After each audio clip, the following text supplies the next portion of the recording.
To age gracefully is with awareness, is to be aware of what's going on in your life every minute, every day. And also trying to take care of the body so that you don't suffer and that you can accomplish your goals. And so you can do practice. If you're in pain and suffering terribly, it's very hard to do practice. Very difficult. So you want to try to be healthy for as long as you can so that you can do what's really necessary to have a good life and a good death and a good rebirth.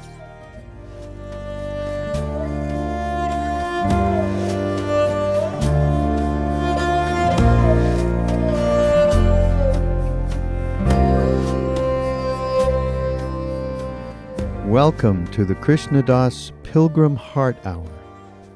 In this podcast, Krishna Das shares his warm-hearted and down-to-earth path to the divine. If you are interested in supporting Krishna Das's podcast, please go to BeHereNowNetwork.com/KD.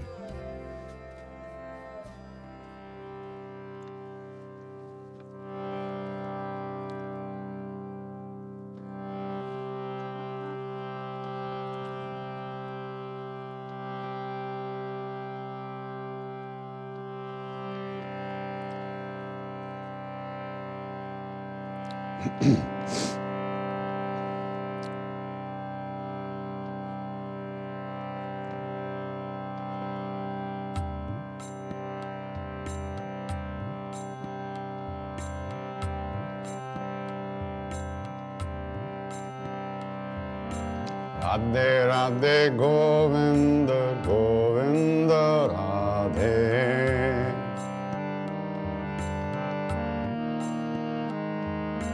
Radhe Radhe Govinda Govinda Radhe.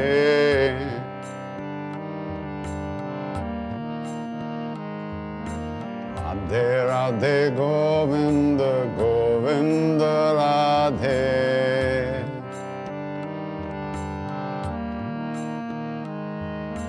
Radhe Radhe Govinda Govinda Radhe Radhe.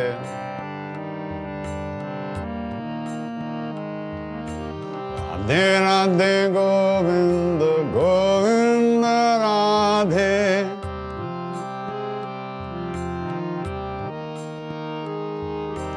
Radhe Radhe Govinda Govinda Radhe.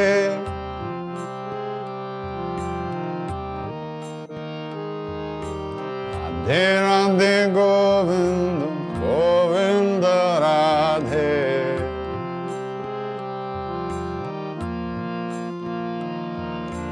Radhe Radhe Govinda Govinda Radhe. Radhe Radhe Govinda Govinda Radhe.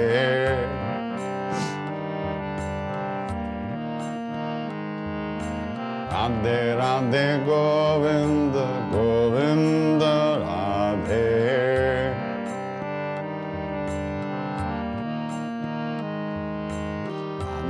Radhe Govinda Govinda Radhe.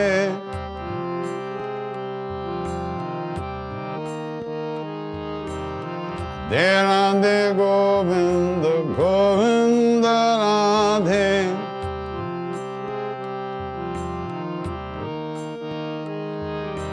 Radhe Radhe Govinda Govinda Radhe.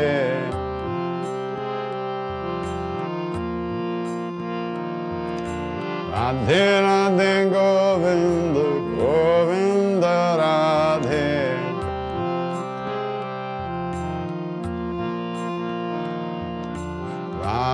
Radhe Govinda.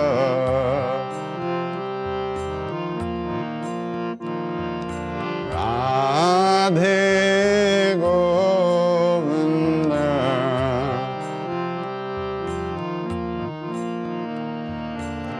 Radhe Govinda Govinda Radhe.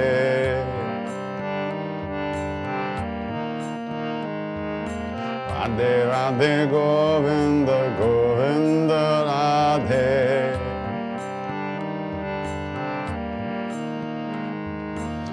Radhe Radhe Govinda Govinda Radhe.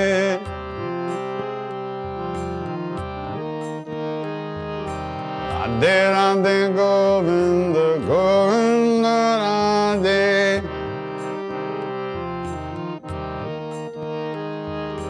Radhe Radhe Govinda Govinda Radhe.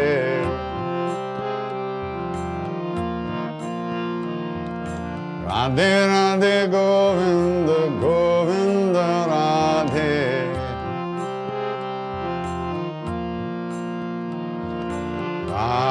Radhe Govinda. Radhe Govinda.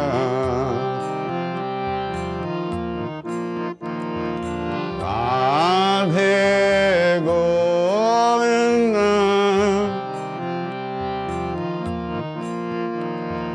Radhe Govinda.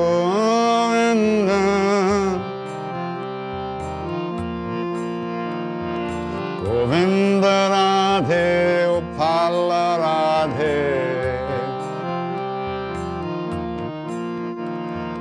Govinda Radhe Upala Radhe. Govinda Radhe Gopala Radhe.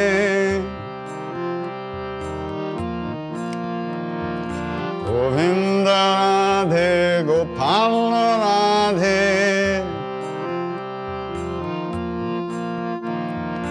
Radhe Govinda.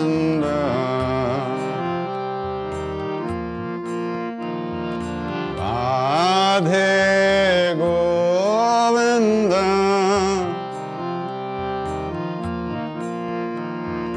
Radhe Govinda.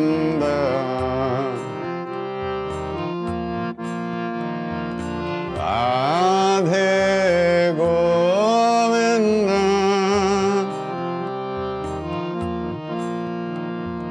Govinda Radhe Gopala Radhe. Govinda Radhe Gopala Radhe. Govinda Radhe Gopala Radhe. Govinda Radhe Gopala Radhe.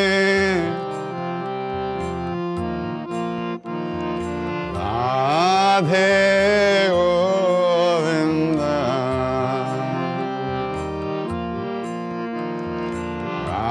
Radhe Govinda. Radhe Govinda. Radhe Govinda.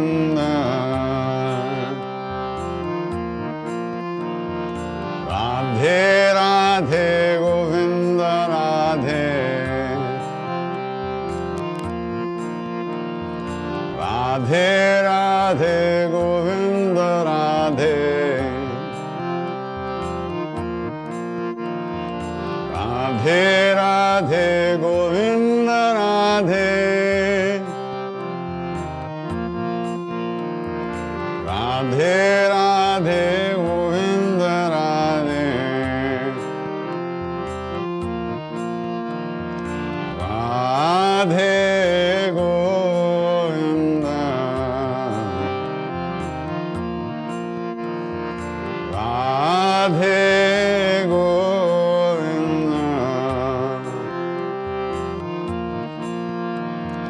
Radhe Govinda.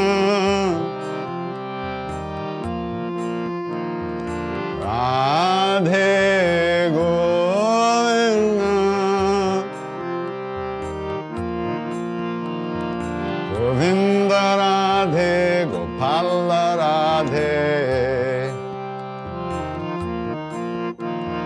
Govinda Radhe, Gopala Radhe, Govinda Radhe, Gopala Radhe, Govinda Radhe, Gopala Radhe, Radhe Govinda,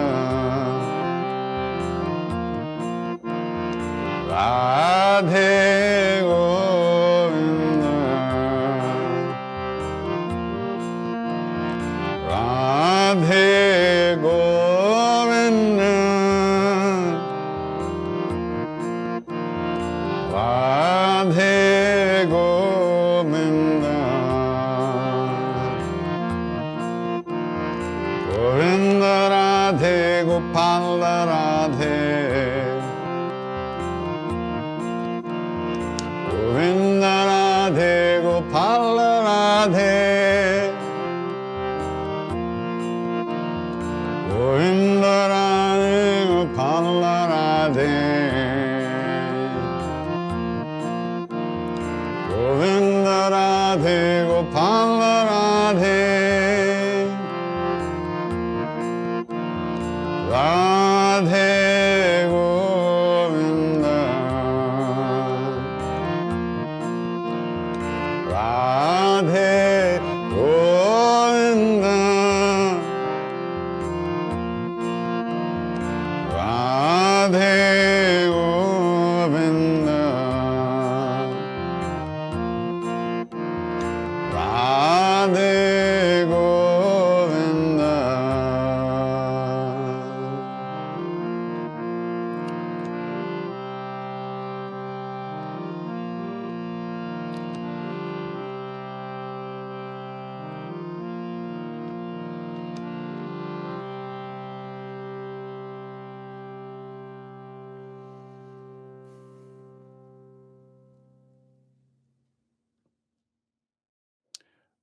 I'm a first grade teacher, and I'm curious, was Maharaj-ji ever around little children? If so, what words did he share with them, and what did he think of their endless energy and joy? Maharaj-ji, when he was with children, was like a child himself. He was so loving and sweet, and he never talked about spiritual things with them. He told them to obey their parents and be good kids and study and do all that stuff. But he was so sweet with children, really. Amazing, seeing with kids. When I'm unable to chant out loud, how do I chant quietly? When I can barely contain the feelings and feel I need to sing. I don't really understand the question, but you chant quietly, you chant quietly. You don't have to sing loudly. You don't even have to make any sound. You can chant mentally. So I don't know what you mean when you can barely contain the feelings. Don't contain them. Let them go.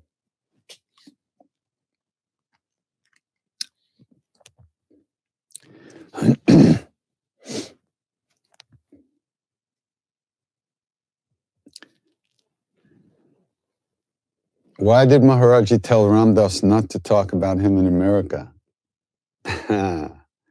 Wouldn't he have known it was his Leela?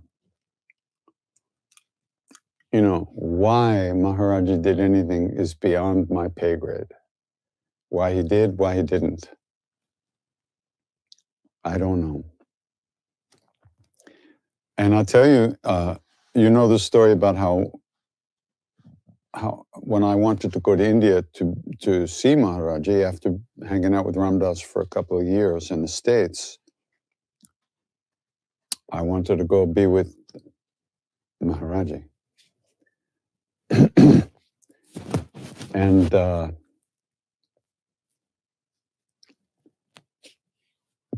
Ram Dass said, well, you know, I can't tell you where he is. And I said, that's okay, I'll find him.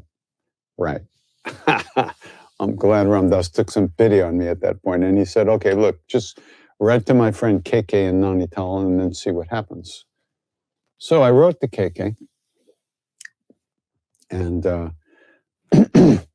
I got a letter back saying that Maharaj-ji was no longer in the hills at his temple in Kenchi.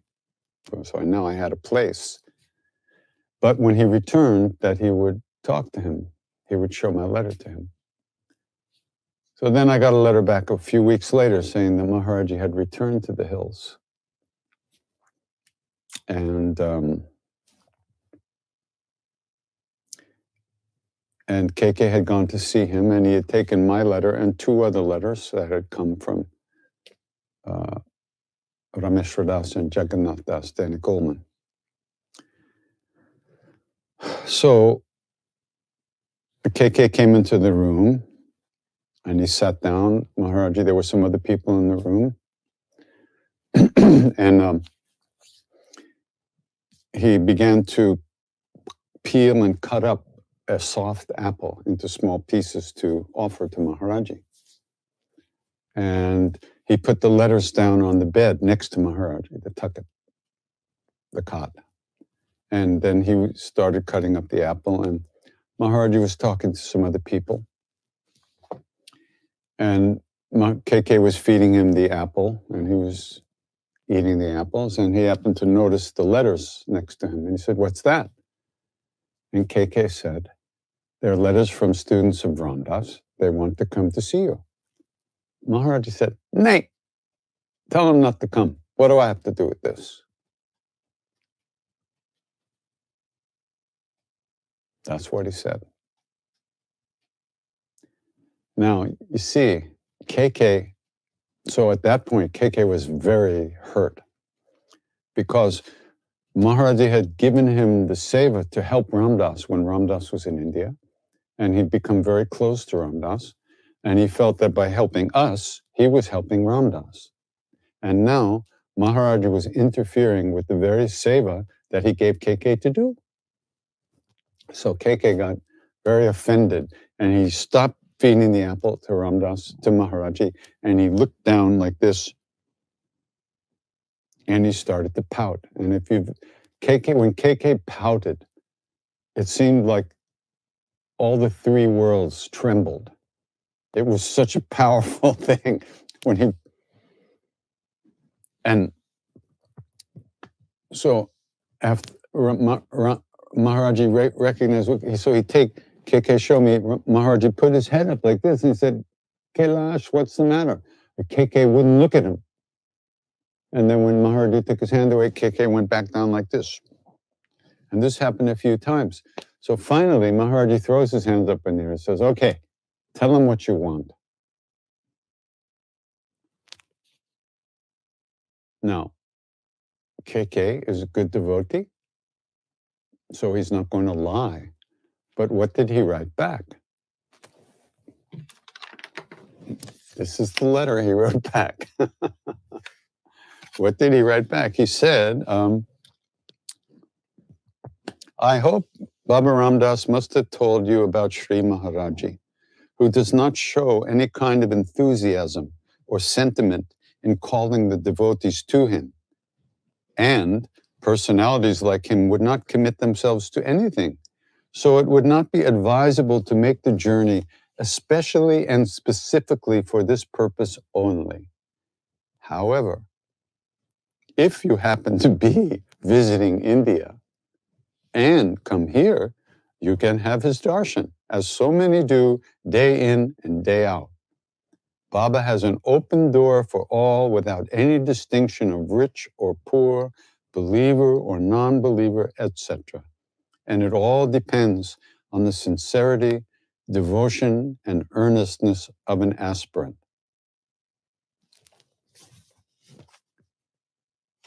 If it had been another devotee that we wrote to, we would have gotten a letter back saying, "Maharaj says, don't come, goodbye." And then I wouldn't be here, and if I wasn't here, you wouldn't be here, and a lot of things wouldn't be the way they are. But because it was KK, and of course that's also Maharaj-ji's doing. There's the Maharaj-ji in the body, and then there's the big Maharaj-ji. So I don't understand it. I don't know why. But it happened, so it must have had to happen. And I'm very grateful that it happened. I can't even begin. I would have been long gone. I didn't have the DNA to live very long. As it was touch and go a few times anyway. So I'm very blessed and grateful that I'm here still. It's all Maharaj-ji's Leela. Nobody can understand it.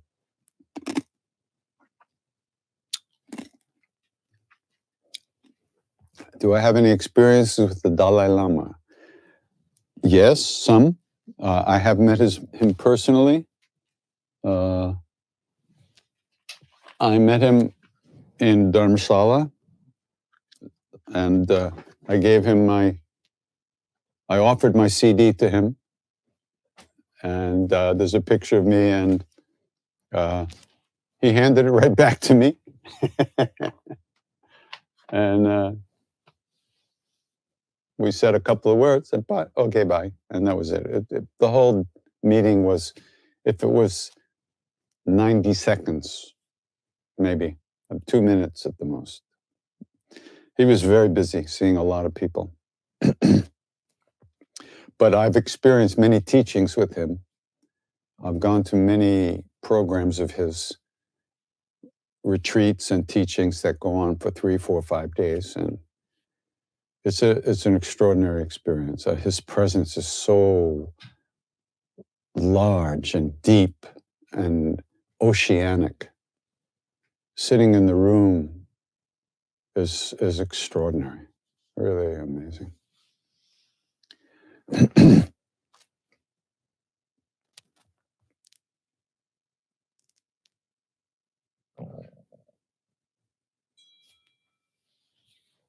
How are Ram and Krishna connected? They are both the same being in a different form.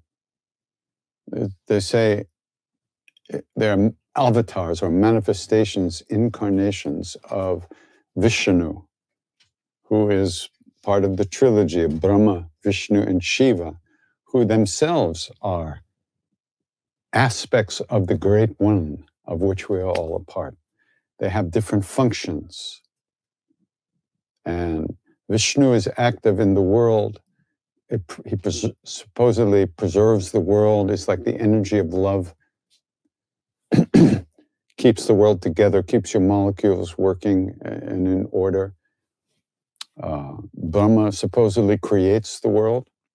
And Vishnu supposedly, and Shiva supposedly destroys the world when the time has come, when the sun sets on this age. And then, of course, Brahma recreates it. And it's all like a huge, the time frame is huge according to what we feel is time, how we experience time. So they're essentially the same being with different form, slightly different manifestations, but basically all the avatars of Vishnu come to destroy negativity, usually in the form of some big demon who's threatening humanity or threatening the worlds, all the worlds, and the gods, the demon, the humans, the animals. Vishnu is called the preserver. So that's a simple explanation. I'm sure it's much more deeper. As somebody's asking the title of the book, The 84 Mahasiddhas, just look it up. Google 84 Mahasiddhas. There's a book, it's by Keith Dowman, Dowman. How can we age, grow old bravely and gracefully? Well, if someone knows, please tell me.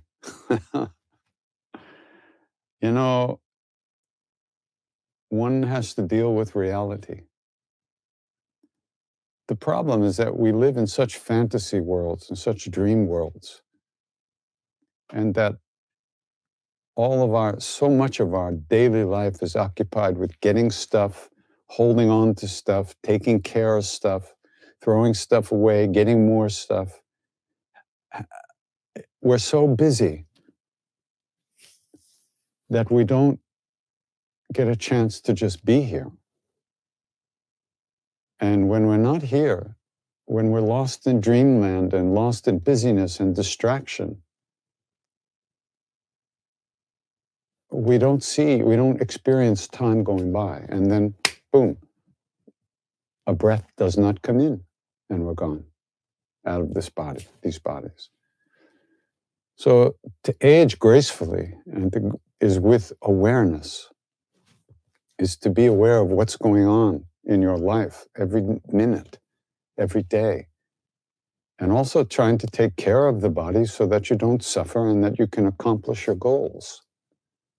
And so you can do practice. If you're in pain and suffering terribly, it's very hard to do practice. Very difficult.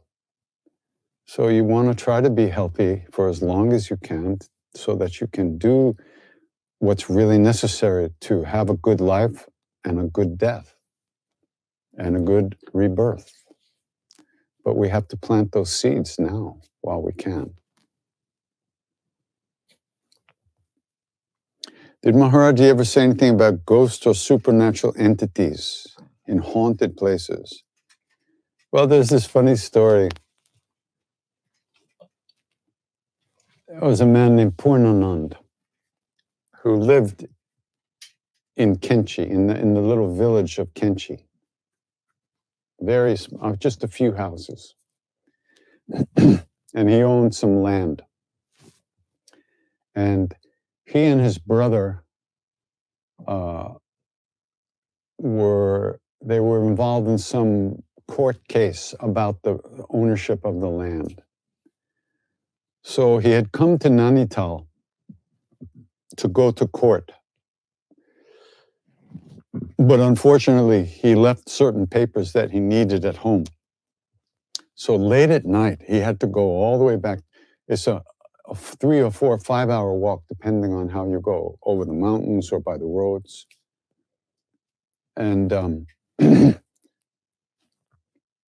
so he was walking back late at night, and he came to this place on the road in a little village. And in this village, right by the road, there was a tree, and hanging from a branch of the tree was an iron chain. And the belief was, and is maybe still, that some yogi, there was some demon or some ghost bothering people in that village. So the yogi caught the ghost and chained him to the tree so that he wouldn't bother people. Okay?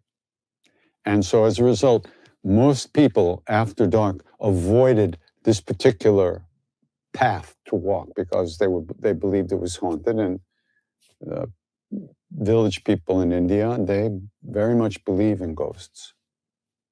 People in India, they believe in beings in different forms, many different types of forms. So now Purnananda is walking down the road, like in the middle of the night, all alone. And he's coming to this place and he has to pass right by this tree. And he's very nervous. And as he gets closer to the tree, he sees in the dark that there's someone sitting at the foot of the tree in the dark. And he thinks to himself, this must be the ghost. What am I going to do? Should I run? What should I do? And just as he's trying to figure out what to do, the person sitting under the tree calls him by his name, Purnanand, come here. Now he's screwed. He can't run away. So slowly he gets closer and closer and closer to the tree, and he gets close enough, and he sees that this person looks like Neem Karoli Baba, who he'd never met, but he'd been described to him because Maharaj-ji was all around that area. And he guesses it's Maharaj-ji, and he says, Baba, what are you doing here?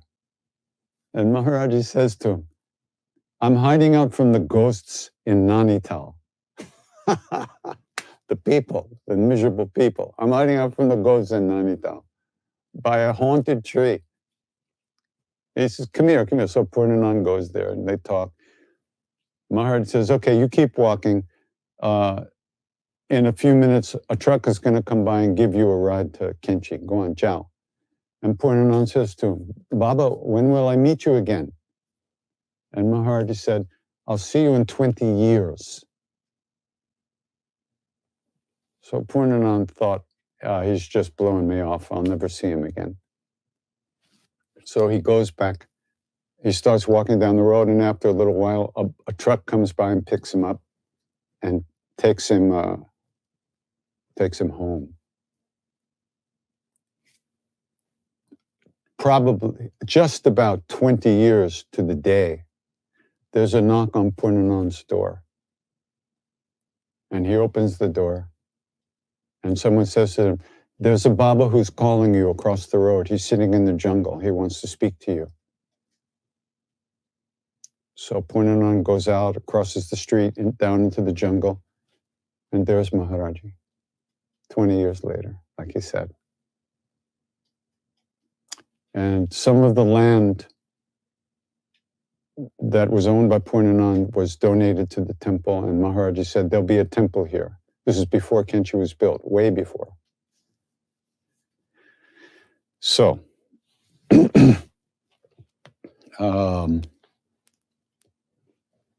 for Maharaj-ji, all beings are equal. He's not afraid of ghosts.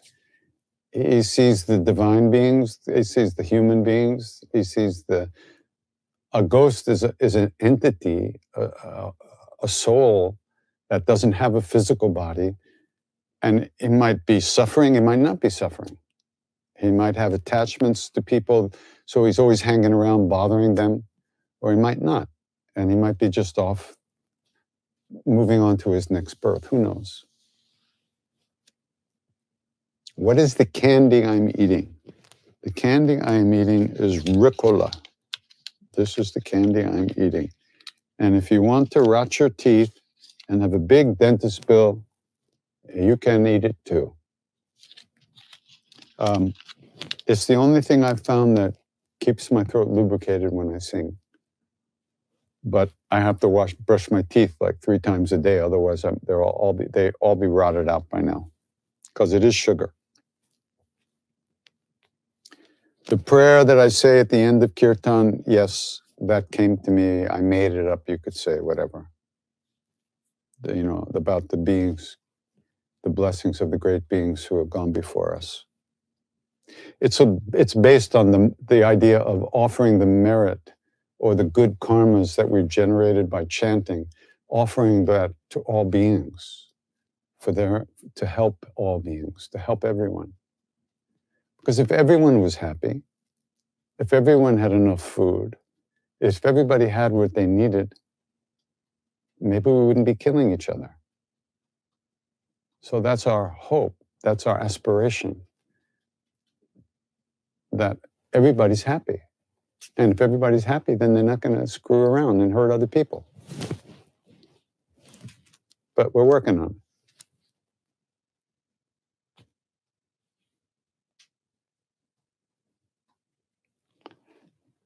How do we get rid of lust? If it happens a lot of time, we can save. I'm sorry, I don't understand that second part. You can't get rid of lust. We're human beings. The body has its own desires, its own hungers. The emotions have their own hungers. For us, for worldly people living in the world every day, involved in relationships, sexual desire is natural. It's a natural thing. Now, what we see, though, of course, is that just like other things, it can be used in negative ways to hurt people and to control people and to build up your ego and all kinds of stuff and create terrible situations, very painful situations. and tremendous suffering. And because we have so much self-loathing and much self-hatred, we don't know how to be happy. And so that energy, that sexual energy, we think is going to bring us happiness. It's like a hunger. So we're temporarily satisfied, and then it comes back again and again. Just like eating food. We eat food, and then we're satisfied for a while, then we have to eat again. It's a hunger like that, a hunger of the body. So none of my teachers ever told me it was wrong or evil, but it can take over our thoughts and our mind, and we become very sex obsessed and very lost in that, just like we can in other obsessive behaviors. So, and basically everybody's pretty crazy with it.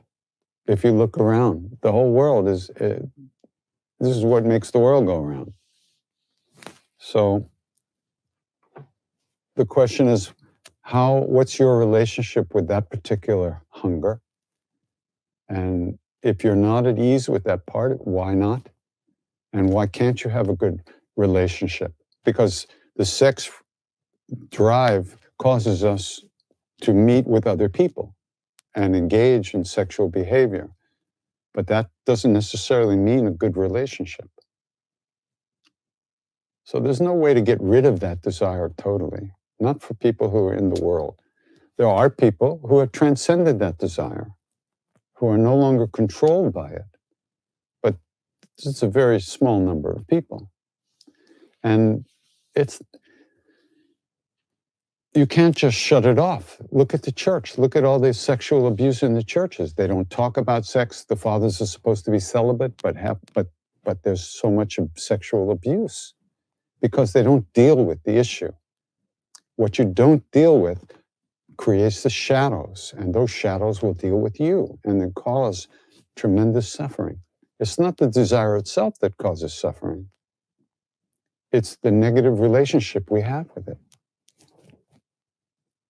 So it's a powerful hunger, and it can run our lives. And for many people, it does run your life. But that doesn't mean you have to hurt people with it. When I encouraged that young man, I think it was a young man, a couple of weeks ago to quote unquote fuck his brains out, the reason I said that is because you can't turn off the spigot. It's not like a water thing you can just turn off. But if you finally get enough, you can recognize that it won't bring happiness by itself. And you can recognize that you have to develop as a human being, and that you need to have a relationship that's based on more than just sex if you want to be happy, really happy. So it's a big thing, and there's no quick answers. Do you think marriage can disrupt the spiritual journey of a devotee? No. The only thing that disrupts your spiritual journey is your own attitudes, your own attachment, your own aversion, your own negative feelings about yourself. And if you were meant to be in a cave, you'd already be in a cave. And if you go to a cave and you're really not qualified for that, you'll go crazy. Your mind will drive you you'll go crazy. You just get more depressed, and nothing will happen. Nothing positive will happen. So marriage is a way of working with all those desires. And there's a human being there that you have to relate to. And you can learn a lot through relationships, tremendous amount. For most of us,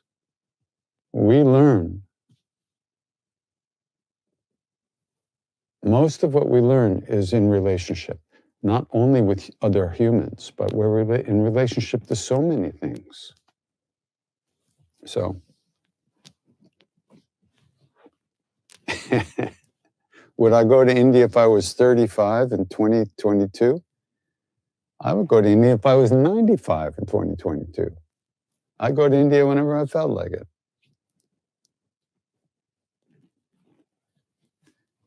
Marriage is more attachment. You need more devotion and discipline to have union with God when you are married.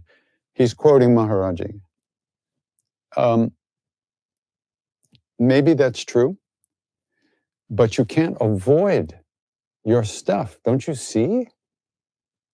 If you're married because you wanted to be married or you had to be married.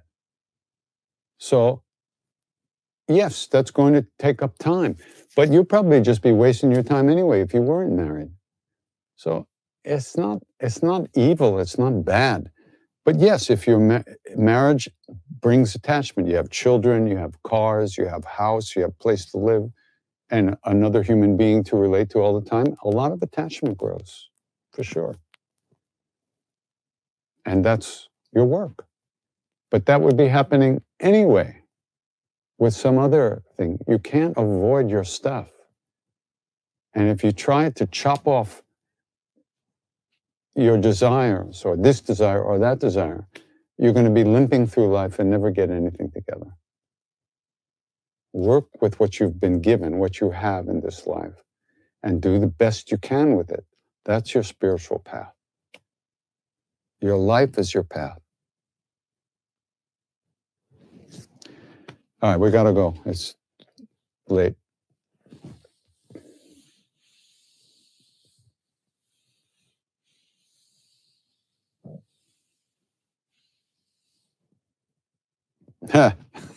Somebody says, you're so wise and deeply understand so many issues. How come? How come?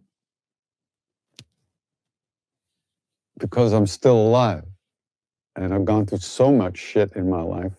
And I'm still here. So I can think about it a little bit. But I'm not wise, believe me. I'm just, what would you say?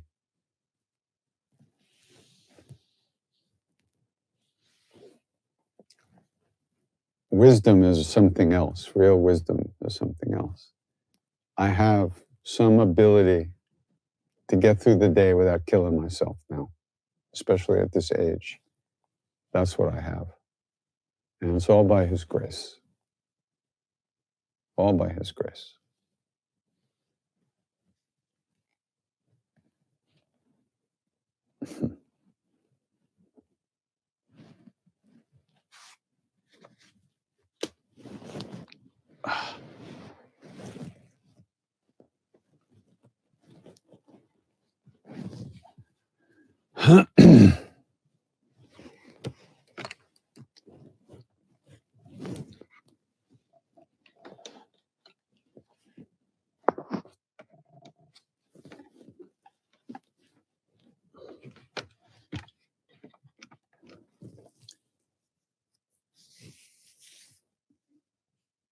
I've met real wise people.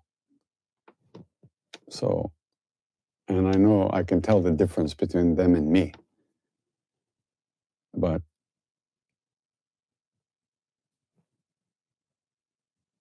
real wisdom comes from knowing who we are.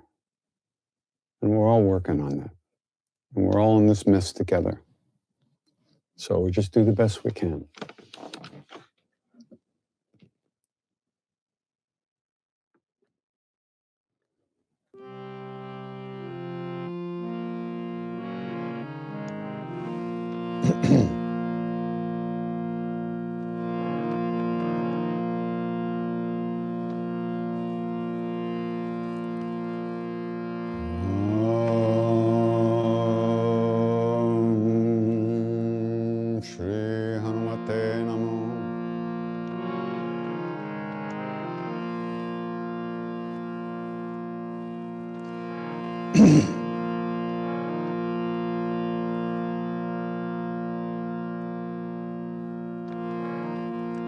Shri Guru Charan Saroja Raja Nijamana Mukur Sudhari Varno Raghubara Bimala Jasu Shodaya Kupalachar Buddhihin Tanu Janke Sumiram Pavan Kumar Siaram Bala Buddhi Vidya Dev Mohi Adahu Kale Subekar Siyavara Ramachandra Padajay Sharanam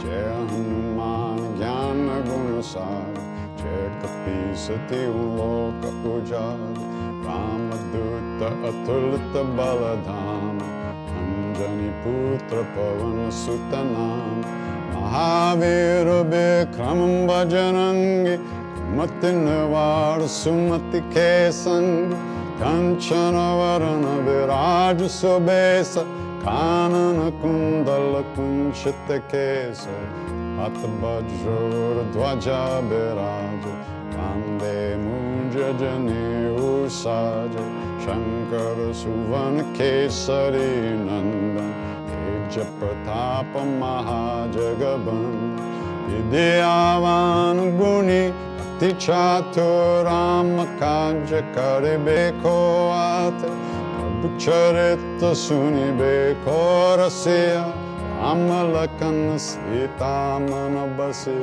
Sukshma Rupa Darisya Hindekava Vikata Rupa Darilanka Jarava Ima Rupa Dari Asura Sanhara Ramachandra Ke Kaj Sanwar Aisa Jivan Lakana Jiyaye Shri Raghuvira Har Shira Lai Ragupati Kinhi Bhot Barai Tuma Mama Priya Bharatai Samabhai Sasabadan Tumaro Jasaga Asakai Shri Pati Kanta Laga Sanakadika Brahmadi Munis Narada Sharada Saita Ahisa Yamakubera Digapala Jahante Kabiko Bidakai Sake Kahante Mupakara Sugriva Inkina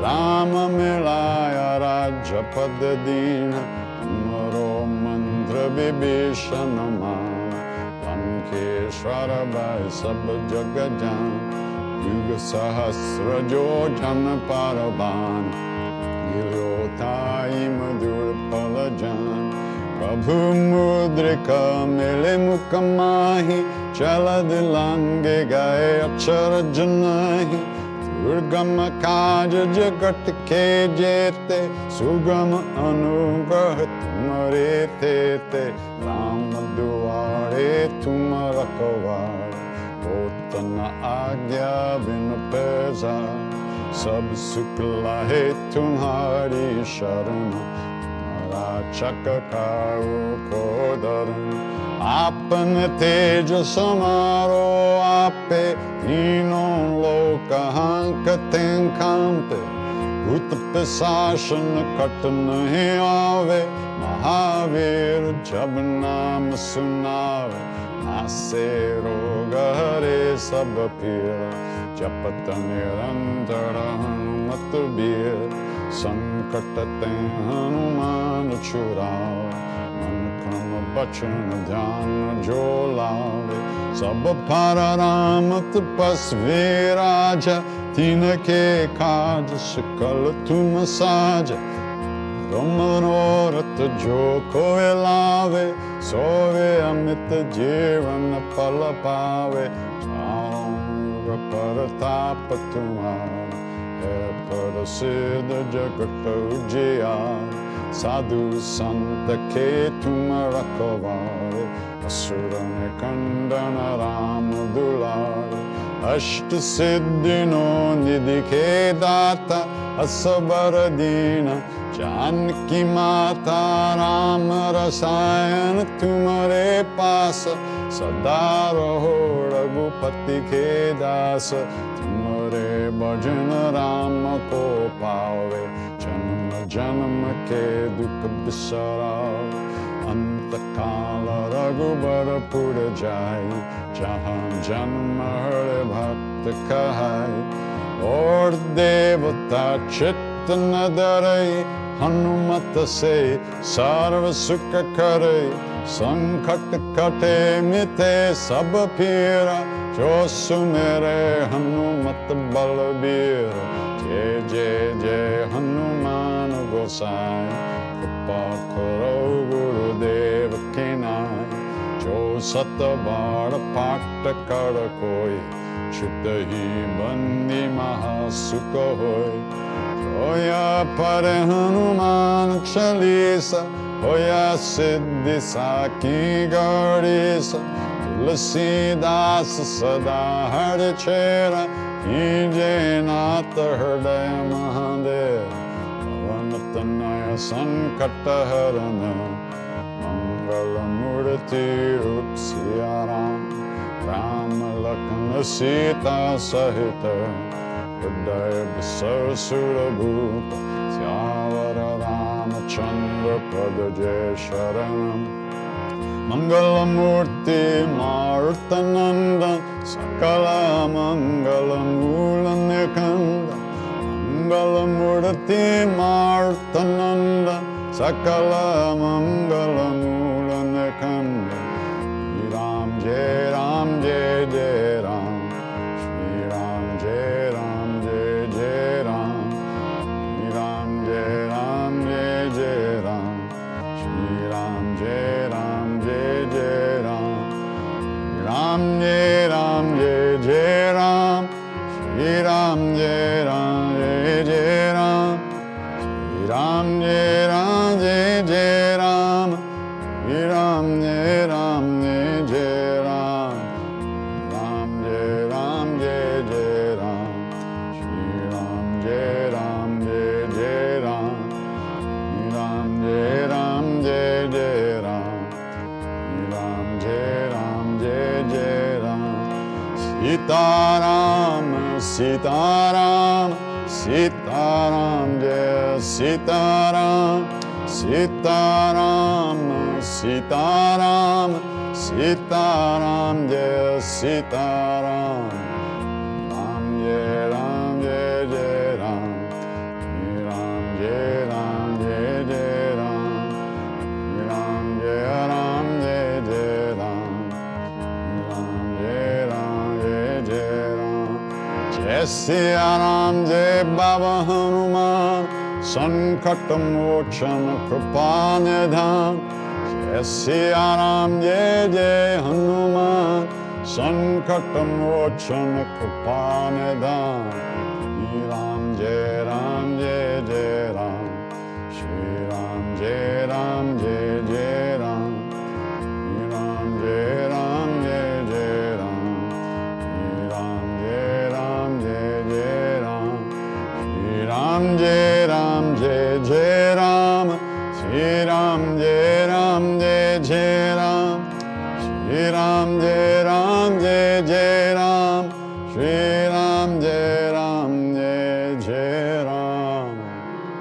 Shri Ram Jai Ram Jai Jai Ram, Shri Ram Jai Ram Jai Jai Ram.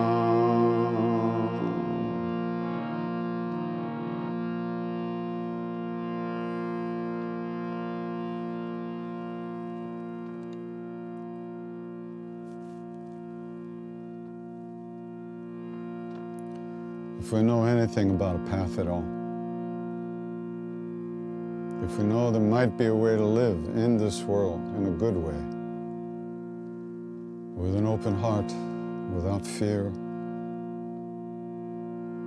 it's only because of the great beings that have gone before us. Out of their love, out of their kindness, they left some footprints for us to follow.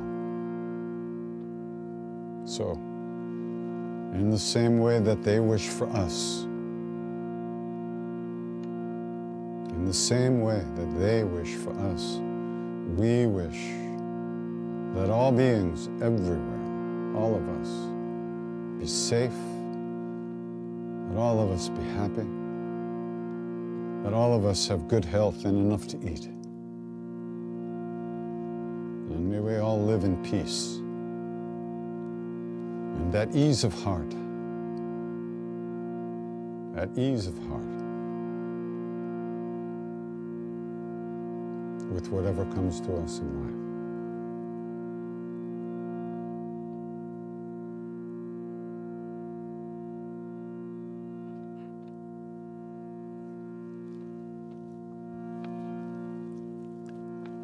I just thought of something, somebody asked, would I go to India if I was 35? Well, I asked for me. I answered for me, not for you, number 35. You have to figure out if it's the right thing.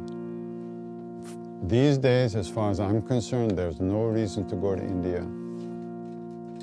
There are many teachings available in the West. There's meditation, there's chanting, there's asana practice, there's seva, everything is available here. There are a lot of issues with going to India. It's not easy to stay healthy there. It's not easy to get around. You have to know how to move around, and you should not be traveling alone. But it's not for me to tell you what to do, but I just want you to know that I answered that question for me, not for you.